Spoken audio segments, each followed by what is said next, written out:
ಎಲ್ಲ ಪೂಜ್ಯರಲ್ಲಿ ತಮ್ಮೆಲ್ಲರಲ್ಲಿ ಪ್ರಣಾಮಗಳು. ನಾವು ಬದುಕಿನಲ್ಲಿ ಏನನ್ನಾದರೂ ಸಾಧಿಸಬೇಕು. ನಮಗೆ ನಿಸರ್ಗ ದೇವತೆ ಏನು ಕೊಟ್ಟಿದೆ ಅದನ್ನು ಸರಿಯಾಗಿ ಬಳಸಿ ಜೀವನದ ವೈಭವವನ್ನು ಹೆಚ್ಚಿಸಬೇಕು. ನಮಗೆ ಪಕ್ಕಗಳಿದ್ದರೆ ಹಾರಬೇಕು, ನಮಗೆ ಕಾಲುಗಳಿದ್ದರೆ ನಡಿಬೇಕು, ಬುದ್ಧಿ ಇದ್ದರೆ ತಿಳ್ಕೋಬೇಕು. ಏನದಾವ ಎಲ್ಲವನ್ನ ಚೆನ್ನಾಗಿ ಬಳಸ್ತಾ ಇರಬೇಕು. ಅದರಲ್ಲಿಯೇ ಬದುಕಿನ ವೈಭವ ಇರ್ತದೆ.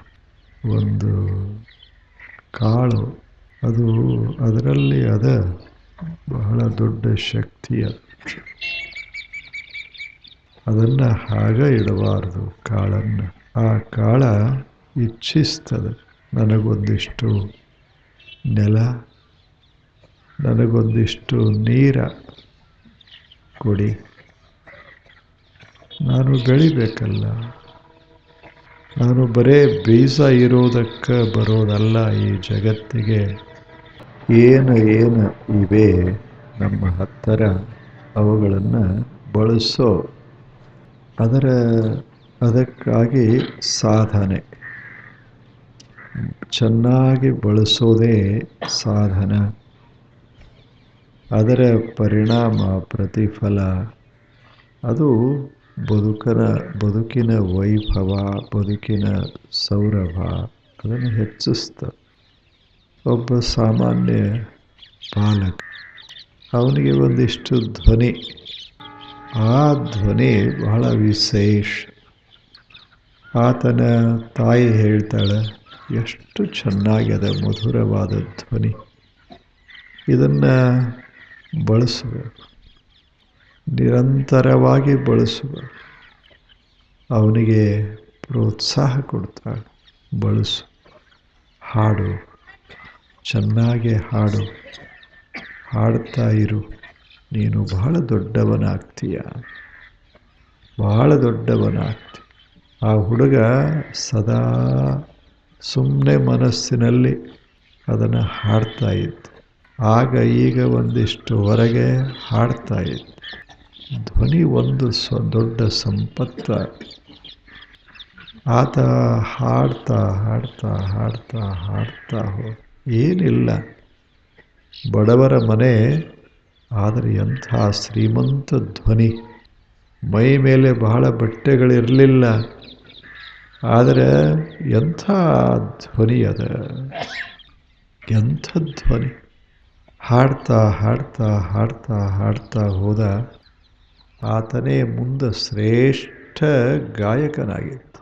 ಶ್ರೇಷ್ಠ ಗಾಯಕ ಬರೇ ಜನ ಕೇಳೋದಲ್ಲ, ಸಾಕ್ಷಾತ್ ದೇವರು ಕೇಳಬೇಕು, ಹಂಗೆ ಹಾಡ್ತಾ ಇದ್ದ. ಆತನ ಹೆಸರ ಹರಿದಾಸ್. ಏನು ಹಾಡೋ ಬೇಕಲ್ಲ. ಭಾರತೀಯ ಸಂಗೀತ ಕ್ಷೇತ್ರವನ್ನು ಹಾಗ ಶ್ರೀಮಂತ ಮಾಡಿ ತನ್ನ ಬದುಕನ್ನೆಲ್ಲ ಹಾಡಾಗಿಸಿ. ಇದು ಸಾಧನ. ದೇವರು ನಮಗೆ ಏನೇ ಕೊಡಲಿ ಅದನ್ನು ಬಳಸೋದು, ಚೆನ್ನಾಗಿ ಬಳಸೋದು. ಇದ ಹರಿದಾಸನ ಶಿಷ್ಯ ತಾನಸೇನ.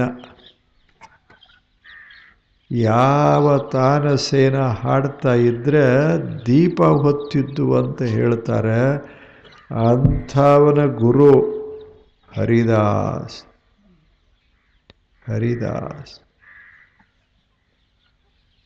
ಅದೆಲ್ಲ ಆಗಿದ್ದ ಎದರಿಂದ? ಸಾಧನ.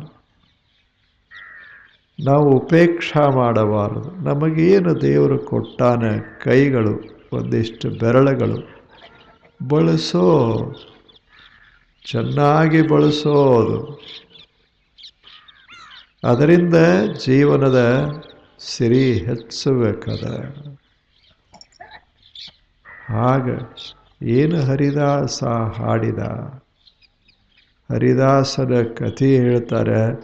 ಹರಿದಾಸ ಹಾಡ್ತಾ ಇದ್ರೆ ಯಮುನಾ ನದಿ ದಂಡಿಯೊಳಗೆ ಹರಿದಾಸ ಹಾಡ್ತಾ ಇದ್ರೆ ಯಮುನೆಯ ಮ್ಯಾಲೆ, ಯಮುನಾ ನದಿಯ ಮ್ಯಾಲೆ ಕೃಷ್ಣ ಕುಣಿತಾ ಇದ್ದ.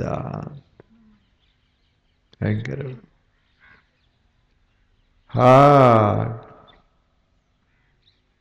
ಆದರೆ ಆತನ ಹಾಡಿನ ವೈಭವ ಹೇಗಿತ್ತು ಅಂದರೆ ಜನರ ನೋಡಿ ಹಾಡ್ತಿರಲಿಲ್ಲ, ತನಗೆ ಉತ್ಸಾಹ ಬಂದಾಗ ಹಾಡೋದು, ತನ್ನ ಮನಸ್ಸ ಪ್ರಸನ್ನ ಪ್ರಫುಲ್ಲಿತ ಇರುವಾಗ ಹಾಡೋದು, ಯಾರ್ಯಾರೇ ಹಾಡೋದಲ್ಲ, ಸಾಕ್ಷಾತ್ ದೇವನಿಗೆ ಹಾಡೋದು.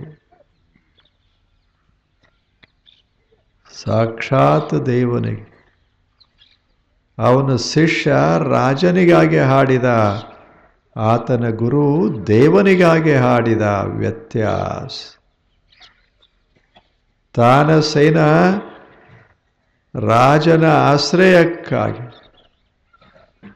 ರಾಜನಿಂದ ಪಡೆಯೋದಕ್ಕಾಗಿ ಹಾಡಿದವ.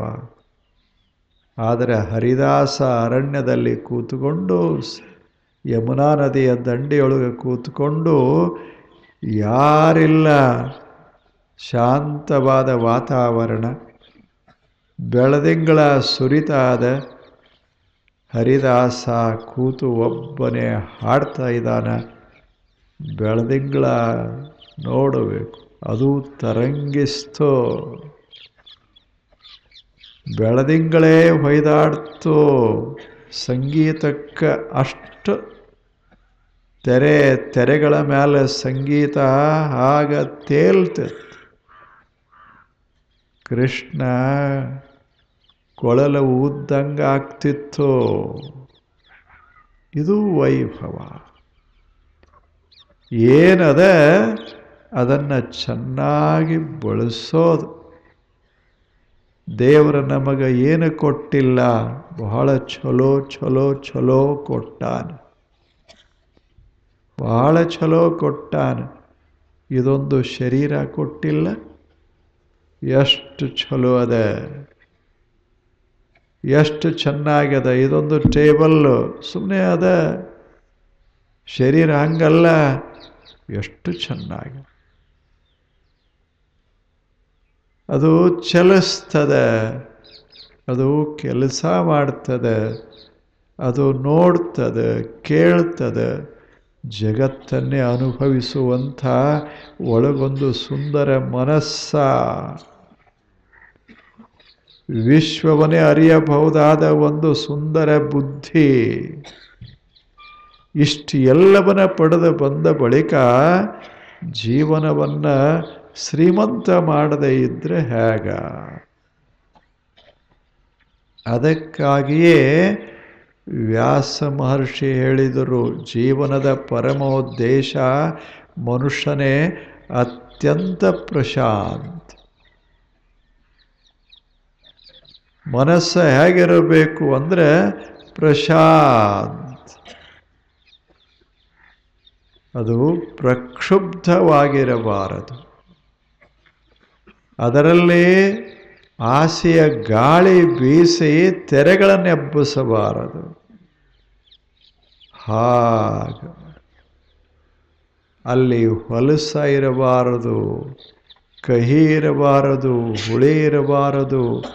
ಮನಸ್ಸ ಶಾಂತ, ಕಾಮ್ ಆ್ಯಂಡ್ serene. ಹಂಗೆ ಮಹಾಮೌನ, ಪ್ರಶಾಂತ, ಅಷ್ಟೇ ಆನಂದಪೂರ್ಣವಾಗಿರಬೇಕು. ಅದು ಜೀವನದ ವೈಭವ. ಅದನ್ನು ಪಡೆಯಬೇಕಂತ ಬಯಸು ಮನುಷ್ಯನೇ. ಎಲ್ಲವೂ ಇರಲಿ, ಬದುಕೋದಕ್ಕಾಗಿ ಅನ್ನ ಬೇಕು, ನೀರ ಬೇಕು, ಗಾಳಿ ಬೇಕು, ಬಿಸಿಲು ಬೇಕು, ಇನ್ನೆಲ್ಲ ಬೇಕು, ಜನ ಬೇಕು, ಮನೆ ಬೇಕು. ಆದರೆ ಗೊತ್ತಿರಲಿ, ಇವು ಅಷ್ಟೇ ಅಲ್ಲ, ಪ್ರಶಾಂತಿ ಬೇಕು. ಕೂತ್ರೆ ನಿಂತ್ರೆ ಮಲಗಿದ್ರೆ ಎದ್ರೆ ಮನಸ್ಸು ಪ್ರಸನ್ನವಾಗಿರಬೇಕಲ್ಲ. ಮನಸ್ಸು ಹರಿದಾಸನ ಹಾಡದಂಗೆ ಹಾಡ್ತಿರ್ಬೇಕಲ್ಲ. ಅದು ವೈಭವ. ಮನಸ್ಸಿನಲ್ಲಿ ನಾವು ಹಣಿಕೆ ಹಾಕಿದರೆ ಅಲ್ಲೆಲ್ಲ ಬರೇ ದುರ್ಗಂಧ ಇತ್ತು ಅಂದರೆ ಹೇಗೆ? ದುರ್ಗಂಧ ಅಂದ್ರೆ ದುರಾಶೆ. ಬರೀ ಅದೇ ಇದ್ರೆ ಹೇಗೆ? ಅಲ್ಲೆಲ್ಲ ಹೊಲಸು ಕಲ್ಲ ಮುಳ್ಳ ಎಲ್ಲ ಬಿದ್ದಿದ್ರೆ ಹೇಗೆ ಜೀವನ ಹೇಗೆ ಚಲೋ ಆಗೋದು? ಮನಸ್ಸು ಹೇಗಿರಬೇಕು? ತಿಳಿ ಮನಸ್ಸು ನಿರಂತರವಾಗಿ ಆನಂದಿಸ್ತಾ ಇರಬೇಕು. ಒಂದಿಷ್ಟು ಪ್ರಸನ್ನತಾ ಬೇಕಲ್ಲ. ಅಂಥ ಮನಸ್ಸನ್ನು ನಾವು ಬಳಸೋದದ. ಆ ಸಾಮರ್ಥ್ಯದ ಮನಸ್ಸಿನಲ್ಲಿ ಮನ ಏವ ಕಾರಣಂ ಮನುಷ್ಯಾಣ. ಇಲ್ಲೇನು? ಮನ ಏವ ಕಾರಣಂ ಮನುಷ್ಯಾಣಂ ಬಂಧ ಮೋಕ್ಷಯೋಹೋ.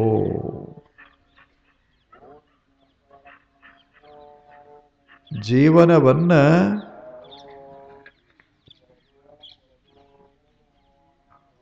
ಕೆಡಿಸೋದು ಮನಸ್ಸೇ, ಜೀವನವನ್ನು ಶ್ರೀಮಂತಗೊಳಿಸೋದು ಮನಸ್ಸು.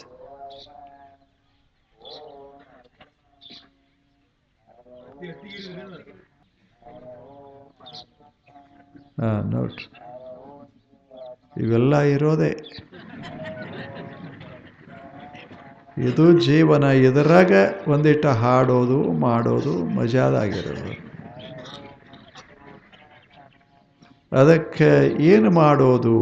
ಪ್ರಶ್ನೆ ಒಂದು ಕಾರ್ಯ ಮಾಡು. ಏನು ಅಂದರೆ ತತ್ಪರತ. ನಾವೇನು ಮಾಡಬೇಕಂತ ಮಾಡೇವಿ ಅಥವಾ ಶಾಂತಿಯನ್ನು ಪಡೆಯಬೇಕಂತ ಮಾಡೇವಿ, ಅದರಷ್ಟು ಶ್ರೇಷ್ಠ ಜೀವನದಲ್ಲಿ ಯಾವುದಿಲ್ಲ ಅನ್ನೋದನ್ನು ತಲೆಯೊಳಗೆ ಹಾಕ್ಕೋಬೇಕು. ತತ್ಪರಂ ಅದು ಶ್ರೇಷ್ಠವಾದದ್ದು. ಆದ್ದರಿಂದ ಅದಕ್ಕಾಗಿ ಮೀಸಲ ತತ್ಪರ. ಅದರಲ್ಲೇ ಮಗ್ನ ಆಗೋದು.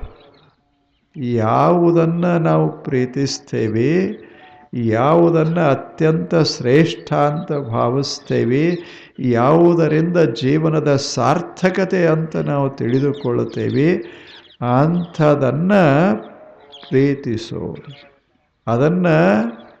ಅದನ್ನೇ ಸಾಧಿಸೋದು ತತ್ಪರ. ಅದರಾಗ ಮುಳುಗೋದು, ಅದರಾಗ ಮಗ್ನ ಆಗೋದು. ಇಲ್ಲೇನು? ಯಾವುದನ್ನು ಪಡಿಬೇಕಂತೇವಿ ಅದರಾಗ ಮಗ್ನತಾ ಇರಬೇಕು, ಅದರಾಗ ತನ್ಮಯ. ಈಗ ನೀವು ನೋಡಬೇಕು, ಶಿಲ್ಪಿಗಳು, ಚಿತ್ರಕಾರರು ಎಷ್ಟು ತನ್ಮಯ ಆಗಿರ್ತಾರೆ. ಅದರಾಗ ಏನು ಕಾಲ ಗೊತ್ತಿಲ್ಲ, ದೇಶ ಗೊತ್ತಿಲ್ಲ, ಹಸಿವ ಗೊತ್ತಿಲ್ಲ, ನೀರಡಿಕೆ ಗೊತ್ತಿಲ್ಲ, ಅಷ್ಟ ತನ್ಮಯ. ಹಾಗ ಮನಸ್ಸು ತನ್ಮಯಗೊಳ್ಳಬೇಕು. ಯಾವುದೇ ಕೆಲಸ ಮಾಡೋಣ, ಸುಮ್ಮನೆ ಬಿತ್ತೋದು, ಉತ್ತೋದು, ರಾಶಿ ಮಾಡೋದು, ಅದರಾಗ ತನ್ಮಯ, ಬೇರೆ ಯೋಚನೆಗಳೇ ಬಂದಿರಬಾರದು. ಅಷ್ಟ ತನ್ಮಯ. ಹಾಗಿತ್ತು ಅಂದರೆ ಅದು ಸಿದ್ಧಿ ಆಗ್ತದೆ. ಅದೇ ಅದೇ ಅದೇ ತಲೆಯೊಳಗಿರಬೇಕು. ನಿಮಗೆ ಗೊತ್ತಿರಬೇಕು, ವಿಜ್ಞಾನಿಗಳು ಹೆಂಗದಾರಂದ್ರೆ ಎಷ್ಟು ಅದ್ಭುತ. ಅವ್ರಿಗೆ ಕಲ್ಪನಾ ಸಹಿತ ಇರೋದಿಲ್ಲ, ಅಷ್ಟು ತನ್ಮಯ, ಅಷ್ಟು ತನ್ಮಯ. ಒಬ್ಬ ಗಣಿತ ಶಾಸ್ತ್ರಜ್ಞ ಇದ್ದ, ಬಹಳ ದೊಡ್ಡ ಗಣಿತ ಶಾಸ್ತ್ರಜ್ಞ, ಪರದೇಶದೊಳಗೆ. ತಲೆಯಾಗ ಏನಿಲ್ಲ, ಬರೇ ಗಣಿತ. ಇಲ್ಲದೆ ಇದ್ದರೆ ಗಣಿತ ತನ್ನ ಮೈ ಬಿಸ್ತದೇನು? ಸತ್ಯ ನಮಗೆ ಭಾನಕ್ಕೆ ಬರಬೇಕಾದ್ರೆ ಒಂದಿಷ್ಟು ತತ್ಪರತ ಮಗ್ನ ಮುಳುಗಬೇಕಾಗ್ತದೆ. ಹೇಳಿ. ಆವಾಗ ಆ ಮ್ಯಾಥಮೆಟಿಷಿಯನ್ ಬಹಳ ದೊಡ್ಡವ ಒಂದು ದಿವಸ ತನ್ನ ಕಾಲೇಜ್ದಿಂದ ಬಂದ. ಆತ ಮನೆಗೆ ಬರಬೇಕಲ್ಲ. ಈಗ ಅಲ್ಲಿ ಮನೆಗಳು ಹೆಂಗಿರ್ತಾವಂದ್ರೆ ಹಿಂಗೆ ಗೋಲಾಗಿ ಕಟ್ಟಿರ್ತಾರೆ. ಇಲ್ಲೊಂದು ಮನೆ, ಇಲ್ಲೊಂದು ಮನೆ, ಇಲ್ಲೆಲ್ಲ ಕಟ್ಟಿರ್ತಾರೆ. ನಡು ಒಂದಿಷ್ಟು ಪಟಾಂಗಣ ಇರ್ತದೆ ದೊಡ್ಡದು ಹಿಂಗೆ. ಆತ ಬಂದ. ಅಲ್ಲಿರೋದೇ ಒಂದು 10-20 ಮನೆಗಳು. ಬಂದು ಹುಡುಕ್ಯಾಡಕ್ಕೆ ಶುರು ಮಾಡ್ದ. ತನ್ನ ಮನೆ ಮರ್ತಾನ, ತನ್ಮಯ ಆಗ್ಯಾನ. ಹೀಗೆ ತಿರುಗಾಡ್ಕೋತ ಅಲ್ಲೇ ಸುತ್ತಾಡ್ತಾ ಇದ್ದ. ಯಾಕೆ? ಮನೆ ಸಿಗೋಲ್ದು. ಯಾರಿಗರಿ ಹಿಂಗೆ ಆಗ್ತದೆ? ಅವಾಗ ಒಂದು ಮನೆ ಮುಂದೆ ಕೇಳಬೇಕು, ಚಲೋ ಅದ. ಮನೆ ಮುಂದೆ ಬಂದ ನಿಂತ. ಅಲ್ಲೊಬ್ಬ ಸಣ್ಣ ಮಗಳಿದ್ಲು. ಆಕೆಗೆ ಕೇಳ್ದ, ಇಲ್ಲಿ ಪ್ರೊಫೆಸರ್ ಮನೆ ಅದಲ್ಲ, ಗಣಿತ ಶಾಸ್ತ್ರಜ್ಞರ ಮನೆ ಅದಲ್ಲ, ಎಲ್ಲದ ಅಂತ ಕೇಳ್ದ. ಆಶ್ಚರ್ಯ ಅಂದ್ರೆ ಯಾರಿಗೆ ಕೇಳ್ದ? ಆಕೆ ಅವನ ಮಗಳು.